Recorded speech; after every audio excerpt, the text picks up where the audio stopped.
சென்னை தாம்பரம் தொகுதியில் நாம் தமிழர் கட்சியின் வேட்பாளராக போட்டியிடும் பேராசிரியர் தமிழ்ச்செல்வி தாம்பரம் வருவாய் கோட்டாட்சியர் அலுவலகத்தில் பல்லாவரம் தேர்தல் நடத்தும் அலுவலர் முரளி முன்னிலையில் தனது வேட்பு மனுவை அதிகாரப்பூர்வமாக சமர்ப்பித்தார். இதனைத் தொடர்ந்து செய்தியாளர்களை சந்தித்த தமிழ்ச்செல்வி தாம்பரம் பகுதியில் மக்களின் முக்கிய குறைகளை வெளிப்படுத்தினார். குறிப்பாக கழிவுநீர் வடிகால் வசதி சரியாக இல்லாததால் நன்னீரில் கழிவுநீர் கலக்கும் நிலை ஏற்பட்டுள்ளதாக அவர் கூறினார். இதனால் பல்வேறு நோய்கள் பரவும் அபாயம் இருப்பதாகவும் மக்கள் அச்சத்தில் வாழ்ந்து வருவதாகவும் தெரிவித்தார். தான் வெற்றி பெற்றால் முதன்மையான பணியாக கழிவுநீர் மேலாண்மை பிரச்சினைக்கு தீர்வு காண நடவடிக்கை எடுப்பேன் என்று உறுதியளித்தார். கடந்த பல ஆண்டுகளாக ஆட்சி செய்தவர்கள் மக்களுக்கு அடிப்படை வசதிகளை வழங்க தவறியுள்ளதாகவும் இலவச திட்டங்களை அறிவித்ததை கடந்து செயல்பாடுகள் இல்லை எனவும் விமர்சித்தார். இதனால் யார் வந்தாலும் எங்களுக்கு என்ன பயன் என்ற மனநிலைக்கு மக்கள் தள்ளப்பட்டுள்ளதாகவும் அவர் கூறினார். தாம்பரம் தொகுதியில் இந்த தேர்தல் அடிப்படை வசதிகள் மற்றும் மக்கள் நல கோரிக்கைகள் மையமாக கொண்டு நடைபெறவுள்ளது. செய்தியாளர் ரமேஷ். மக்களாட்சி நடைமுறையான 5 ஆண்டுகளுக்கு ஒருமுறை வரும் சட்டமன்ற தேர்தலில் நாம் தமிழர் கட்சி ஒருங்கிணைப்பாளர் சீமானுடைய கட்டளைக்கிணங்க 234 தொகுதியிலும் தேர்தல் மனு கொடுக்கிற முதல் நாளிலேயே நீங்கள் அனைவரும் உங்கள் வேட்பு மனுவை தாக்கல் செய்ய வேண்டும் என்ற உத்தரவுக்கு இணங்கி தாம்பரம் சட்டமன்ற தொகுதியை சார்ந்த பேராசிரியர் தமிழ்ச்செல்வியாக இருக்கிற நான் இன்று வேட்பு மனுவை தாக்கல் செய்திருக்கிறேன். நீங்க என்ன படிச்சிருக்கீங்க? நீங்க எந்த தொகுதியை சேர்ந்தீங்க? இந்த தொகுதியோட பிரச்சனைகள் என்னென்ன? நான் தாம்பரம் தொகுதியினுடைய சிட்லப்பாக்கம் பகுதியை சார்ந்து இருக்கிறேன். என்னோட வீடு அங்கதான் இருக்கு. நான் கல்லூரி பேராசிரியர், ஓய்வு பெற்ற ராணிமேரி கல்லூரிய பேராசிரியர், தமிழ்துறை தலைவராக இருந்து ஓய்வு பெற்றிருக்கேன். 10-12 ஆண்டுகளாக நாம் தமிழர் கட்சியில பயணிச்சு வரேன். சென்ற பாராளுமன்ற தேர்தலிலும் நான் தான் வேட்பாளர், தென்சென்னையுடைய வேட்பாளராக பணியேற்றேன்.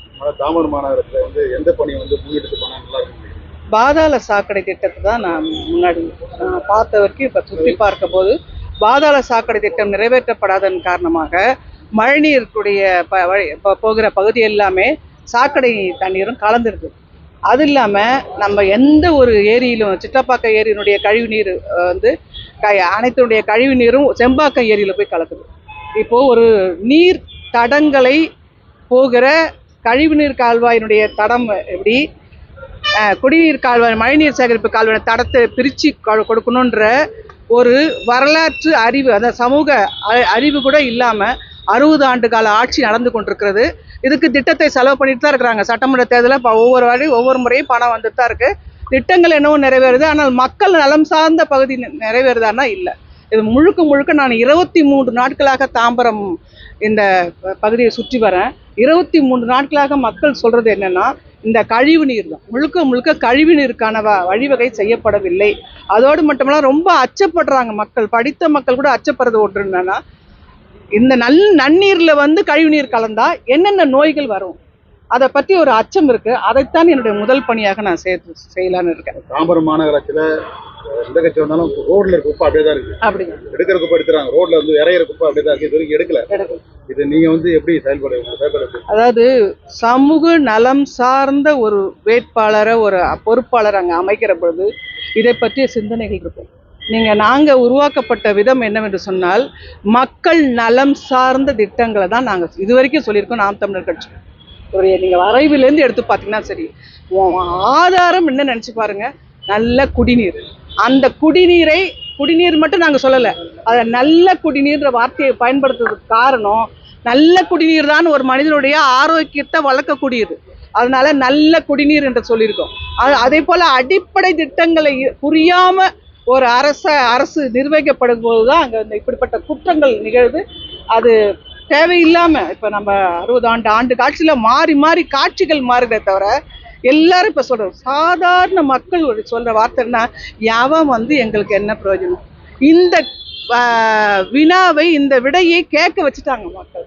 அப்போ நீங்க 50 ஆண்டு கால காட்சியில நீங்க என்ன செஞ்சீங்க பார்த்தீங்கன்னா, திட்டங்கள் என்னோ பெருசா இருக்கு. என்ன திட்டங்கள் இருக்குன்னா, மாதம் 1000 ரூபாய் தருகிறேன், அடுத்தது பார்த்தா நான் 2000 தருகிறேன், நான் 5000 தருகிறேன் என்ற இலவச திட்டங்கள் தான் அதிகமாக இருக்கிறதே தவிர, மக்களுக்கு என்ன தேவை, அவன் இடத்துல சாக்கடை தண்ணி தேங்கி நிற்குதா அதை எடுக்கணுமா, பாதை குண்டும் குழியுமா இருக்கா அதை எடுக்கணுமா, இப்படிப்பட்ட ஒரு சிந்தனையே இல்லை. எங்க பார்த்தாலும் நெகிழி குப்பைப்பா. இந்த நெகிழி குப்பையை பார்த்து ஒவ்வொருத்தரும் கவலை பண்ணோம். நம்ம இருக்கிற சமூகத்தில் இருக்கிற ஒவ்வொருத்தரும் கவலை பண்ணோம். 100 ஆண்டு காலம் ஆகிறது நெகிழி ஒன்று மக்குவதற்கு என்று சொல்ல என் சந்தமிழன் சீமாதான் மேடை போட்டு முழங்கி கொண்டிருக்கிறார். இதுவரை எந்த அரசியல் கட்சி தலைவருடைய பேச்சில் நீங்க அதை கேட்டிருக்கீங்கன்னு பாருங்க. 100 ஆண்டு ஆகும் நெகிழி குப்பை.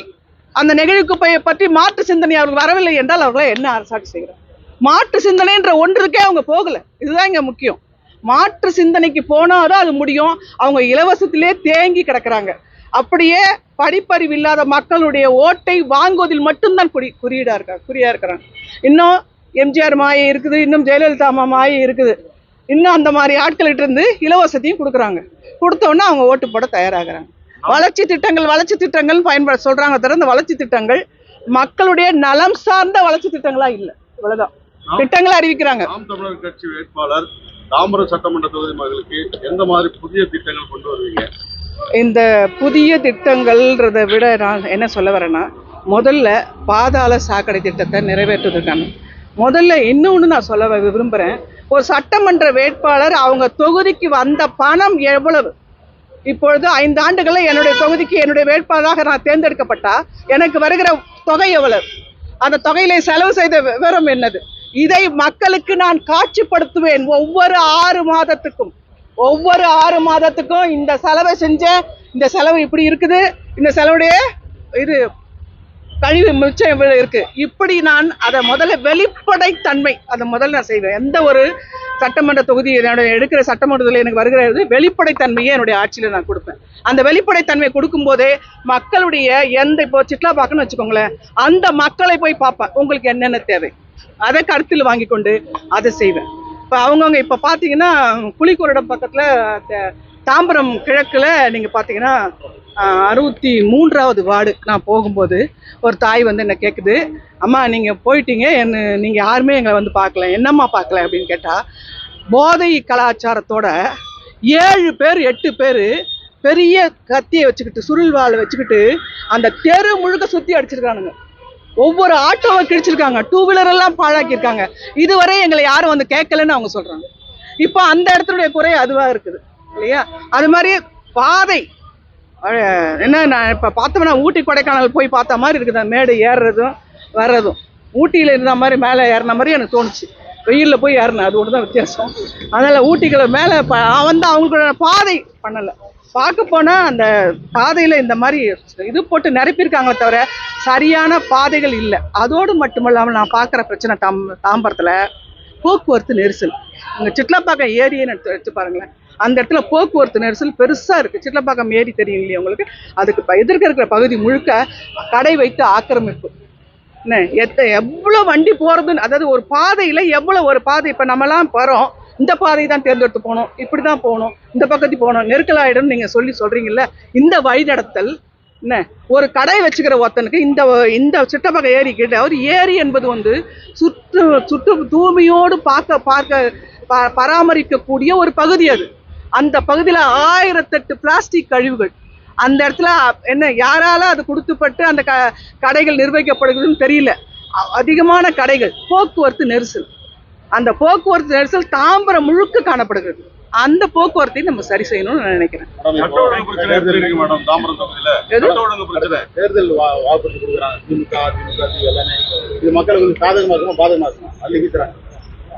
அதாவதுப்பா, இது வந்து சாதகம் பாதகம் வந்து மக்களை ஒரு பெரிய ஒரு கருத்து மாற்றத்துக்கு நாங்கள் தயார் பண்ணிட்டு இருக்கோம் நாம் தமிழர் கட்சி. ஆனால் அந்த கருத்து மாற்றத்தையே சிந்திக்க விடாமல் எப்படி டாஸ்மார்க்கை கொடுத்து என் இளைய சமுதாயத்தை, என்னுடைய மக்களை அப்படியே அடிமைப்படுத்தி வச்சிருக்கிறதோ அதே மாதிரி இலவசத்தை கொடுத்து அடிமைப்படுத்தி வச்சிருக்கிறாங்க. அந்த அடிமைப்படுத்தி வச்சிருக்கிற நிலையிலேருந்து இப்போ மாறியாச்சு. அது மாறிடுச்சு அப்படின்றதுக்கு ஒரே எடுத்துக்காட்டு என்ன, தம்பி சீமான் கொடுக்குற கூட்டத்தில் வருகிற கூட்டம் தான் பாருங்க. சரியா? அவங்க வந்து இப்போ வாங்க, அதுவும் இளைய தலைமுறை, ஏன்னா அடுத்து அவங்க தான் வாழ போகிறாங்க. அவங்க ரொம்பவே சிந்திக்க ஆரம்பிச்சிட்டாங்க. அவர்களை வந்து ஒரு புதிய மாற்றத்தை எங்களுக்கு தருவாங்க. அதனால் எங்களுக்கு அந்த இலவசம் அவங்க கொடுக்குற அந்த விளம்பர மாயையெல்லாம் அது வந்து பொய்த்து போயிடுன்றதுல நான் உறுதியாக இருக்கேன்.